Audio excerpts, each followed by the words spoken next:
साथियों, आप सभी से जय भीम, जय संविधान, जय जोहार। साथियों, आज मैं आप लोगों को सम्राट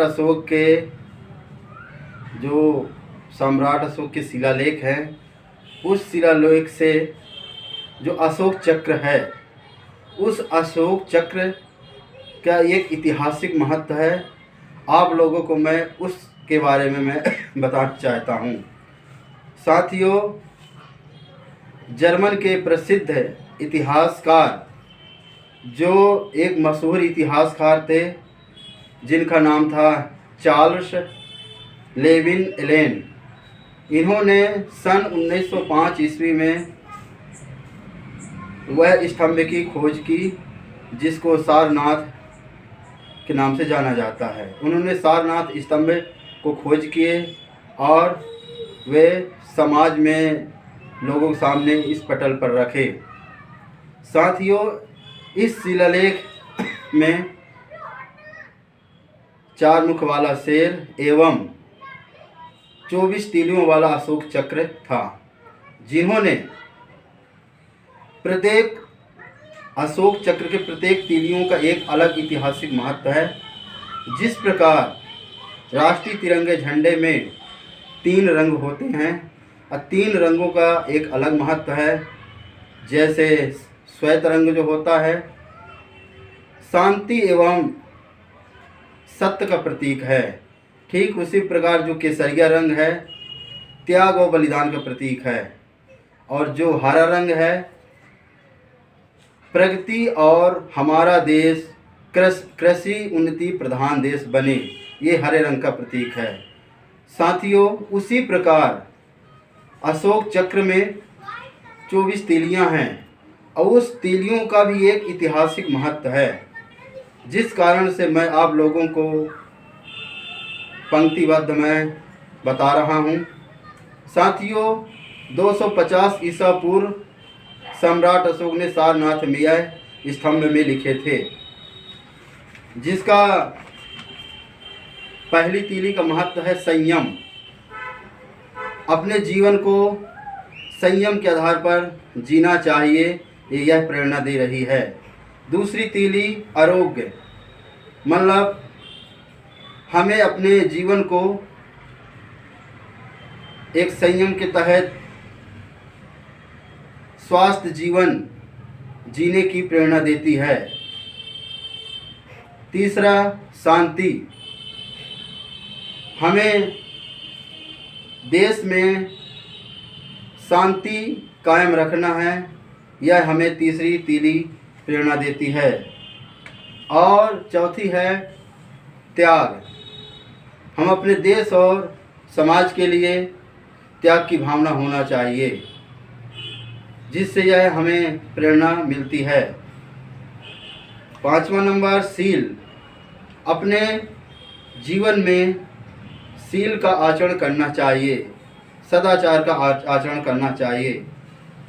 6वां है सेवा, 6वीं तीली हमें देश और समाज की सेवा का प्रेरणा देती है। इसके बाद है 7वीं तीली क्षमा, हमें लोगों एवं प्राणियों में क्षमा की भावना होना चाहिए, यह हमें प्रेरणा देती है। 8वां प्रेम, हमें अपने देश के प्रति, अपने राष्ट्र के प्रति और समाज के प्रति प्रेम की भावना होना चाहिए, यह हमें प्रेरणा देती है। 9वां है मैत्री, हमें समाज के प्रत्येक समुदाय से मैत्री की भावना रखना चाहिए, यह हमें 9वीं तीली प्रेरणा मिलती है। 10वां है बंधुत्व, हमें अपने देश के सभी नागरिकों के प्रति बंधुत्व की भावना होना चाहिए, यह प्रेरणा मिली। 11वां है संगठन, हमें अपने देश के प्रति एकता एवं अखंडता बनाए रखने के लिए हमें संगठित रहना चाहिए ताकि देश की सुरक्षा हो सके।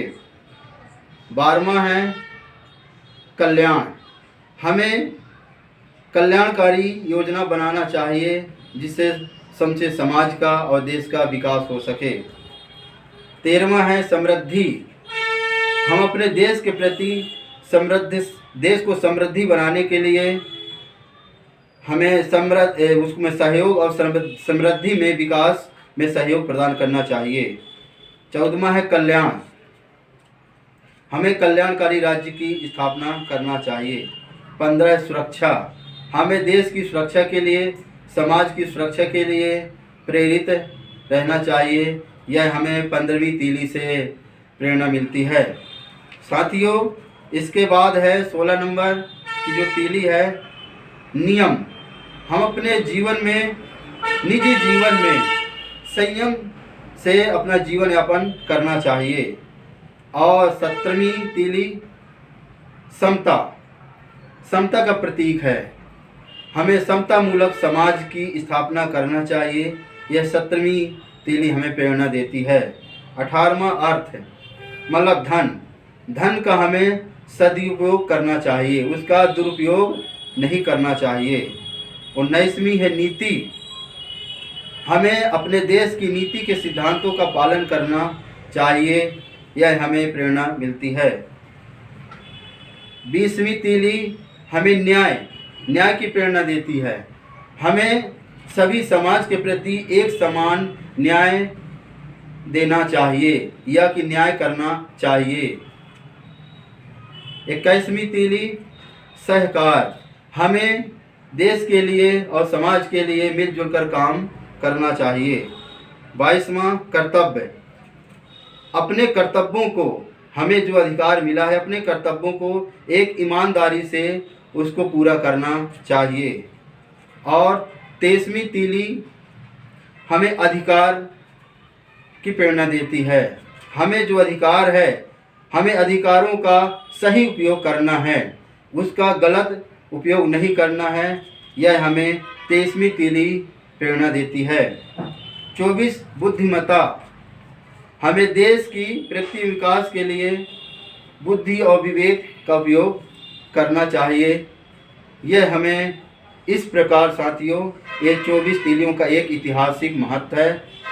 ठीक इसी प्रकार मैं एक और आगे बताना चाहता हूँ कि जिस प्रकार ये 24 तीलियों का एक ऐतिहासिक महत्व है, इसी कारण से यह पूरे विश्व में, पूरे राष्ट्रों में ही इसकी प्रेरणा से आज हमारा राष्ट्र या भारत देश, इसको राष्ट्रीय चिन्ह घोषित किया गया है।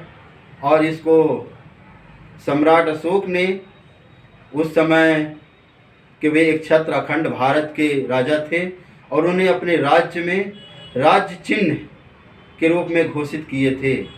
साथियों, सम्राट अशोक के शिलालेख के बारे में, एक उनकी जो शिलालेख से पाली भाषा से हिंदी भाषा में जो रूपांतरित की गई, वो शिलालेख के बारे में बताना चाहता हूँ कि ये जो शिलालेख है, ये जो लिखा है, चाहे मैं खाता हूँ या अंतपुरा महल में रहूँ या सायनागार में रहूँ या उद्यान में, टहलता हूँ या सवारी पर हूँ या कूच पर रहा हूँ, सब जगह सब समय प्रतिवेदक फरियादी प्रजा का हाल सुनावे। इसका अर्थ ये हुआ कि सम्राट अशोक ने बोले कि मैं कहीं भी रहूं, चाहे मैं महल में रहूं या मैं कूच करूं या शयनगार में रहूं या बगीचे में रहूं या मैं लड़ाई करने के लिए कूच कर दूं, मतलब प्रजा का हाल मुझे सब जगह सब समय पर, अर्थात 24 घंटे पे आप मुझे प्रजा का हाल सुना सकते हैं। प्रजा की समस्या में 24 घंटे कर सकता हूं। तो दूसरी प्रकार से हमें जो यह सम्राट अशोक के 24 तीलियों वाला चक्र है, वो इसको भी दर्शाती है। ये जो शिलालेख है, ये इसको भी ये दर्शाती है। इसी शिलालेख के कारण, ये शिलालेख में जो दर्ज किया गया है, सम्राट अशोक ने किए हैं, इसी विचारधारा के आधार पर उन्होंने 24 तीलियों वाला चक्र, अर्थात जो 24 घंटे हमेशा चलते रहें, एक चक्र की तरह 24 घंटे मैं समाज की सेवा करूं। 24 घंटे समाज या कोई भी समस्या आए वो मेरे को 24 घंटे अपनी समस्या से अवगत कराएं ताकि उनकी मैं समस्या का दूर करूं। साथियों, इसी प्रकार आगे चल कर के ये भी कहा जा सकता है कि इन्हीं के आधार पर आज जो 24 घंटे बने हैं और घड़ी बनी हैं जिसमें 24 घंटे होते हैं, शायद ये उन्हीं का ये उपज है। साथियों, एक मैं 24 तीलियों का एक और महत्व बताता हूँ जो तथागत बाबा साहेब बोधिसत्व बाबा साहेब ने भारतीय संविधान में जब उन्होंने भारतीय संविधान को बनाए, जो इन्हीं 24 तीलियों के जो सिद्धांत हैं, जो ऐतिहासिक महत्व है, उन्होंने भारतीय संविधान के मेन पृष्ठ में ये जो का संविधान की जो उद्देशिका है, संविधान के जो मेन पृष्ठ के सामने ये उद्देशिका लगी है, उस उद्देशिका में जो 24 तीलियों में जो न्याय आता है, यह न्याय जो है ये हमें 20वीं तीली, ये जो न्याय है ये 20वीं तीली को ही समाहित किया गया है। न्याय मतलब सभी के लिए हमें बराबर न्याय की व्यवस्था होना चाहिए, न्याय करना चाहिए। ये संविधान के उद्देशिका में लिखा हुआ है न्याय। ठीक उसी प्रकार ये 20वीं तीली हो गई। ठीक उसी प्रकार ये जो है समता, ये जो समता है, ये जो समता है ये 17वीं तीली को इसमें समाहित किया गया है। ये 17वीं तीली को ये समता समाहित की गई उद्देशिका में, जिसको समता मूलक समाज की स्थापना करना, ये उद्देशिका में समाहित की गई है। इसके बाद में आगे देखिए, राष्ट्र की एकता और अखंडता।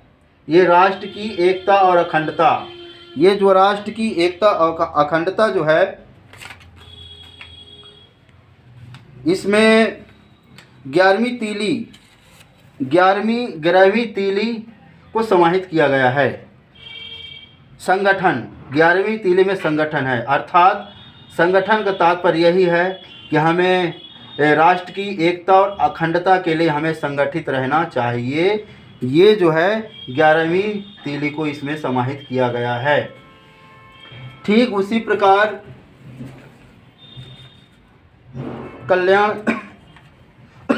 कल्याणकारी राज्य, ये जो है पंथ निरपेक्ष लोकतंत्रात्मक गणराज्य, ये जो है 12वीं तीली को इसमें समाहित किया गया है। तो साथियों, हमारे जो महापुरुषों ने एवं जो संविधान ने बनाए और इस संविधान को बनाने के लिए बाबा साहेब का विशेष योगदान रहा है। अर्थात बाबा साहेब अम्बेडकर जी ने इस संविधान को बनाते समय बड़े ही बुद्धिमत्ता से उन्होंने बनाए, क्योंकि वे बोधिसत्व थे, बौद्धिस्ट थे, जिसके कारण उनको बुद्ध की विचारधारा को सम्राट अशोक महान ने अपनाए थे। और उस सम्राट महान की विचारधारा जो 24 तीलियों वाला चक्र है, उस चक्र की जो तीलियों को जो ऐतिहासिक महत्व है, जो वास्तव में समाज के लिए और देश के लिए, देश और समाज के लिए कल्याणकारी साबित हुआ है और समाज में समता मूलक समाज की स्थापना करना चाहिए। देश प्रगति या उन्नति में जा सकता है और सभी लोग, इस देश के रहने वाले सभी लोग बिना भय और बिना भय और बिना डर से वे समता, स्वतंत्रता और बंधुत्व की भाईचारा से बंधे रहें और देश प्रगति पर रहे और सभी को एक समान अधिकार मिले, स्वतंत्रता मिले, जिसके कारण बाबा साहेब ने उन तीलियों को बहुत कुछ तीलियों को इसमें समाहित किए हैं। साथियों, मेरा बताने का यही महत्व है कि यह जो 24 तीलियों का ऐतिहासिक रहस्य है, ये भारत देश के प्रत्येक नागरिकों को मालूम होना चाहिए। भारत देश के प्रत्येक नागरिक को मालूम होना चाहिए। जिस तरह से राष्ट्रीय तिरंगे का ऐतिहासिक महत्व है, उसका भी एक महत्व है, ठीक उसी प्रकार सम्राट अशोक के 24 तीलियों का महत्व है। यह जो विचारधारा है, सिद्धांत हैं, जो इनके शिलालेखों का जो सिद्धांत है, जो वास्तव में समाज के लिए कल्याणकारी है, उसी को बाबा साहेब ने आगे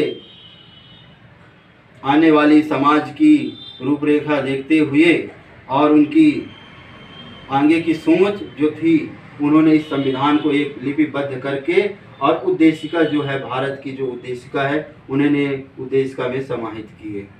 साथियों, मेरा बताने का तात्पर्य यह है कि समाज के हर वर्ग के लोग, यहाँ तक कि सभी समाज के लोग इस बात से परिचित हो जाएं और कि हमारा भारतीय संविधान जो बना है और जो भारतीय संविधान के जो मुख्य पृष्ठ में जो उद्देशिका बनी है, भारत का ये जो प्रस्तावना है, संविधान की जो संविधान का जो प्रस्तावना है, इसको हर एक घर में होना चाहिए, सभी समाज के पास होना चाहिए, सभी लोगों के पास ये उद्देशिका होना चाहिए।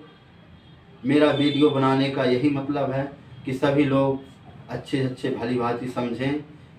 धन्यवाद साथियों, आप सबको धन्यवाद वीडियो देखने के लिए। इसको अधिक से अधिक सामाजिक स्तर पर सभी लोगों को पहुंचाने का कृपा करेंगे, यह मेरी आशा है। धन्यवाद।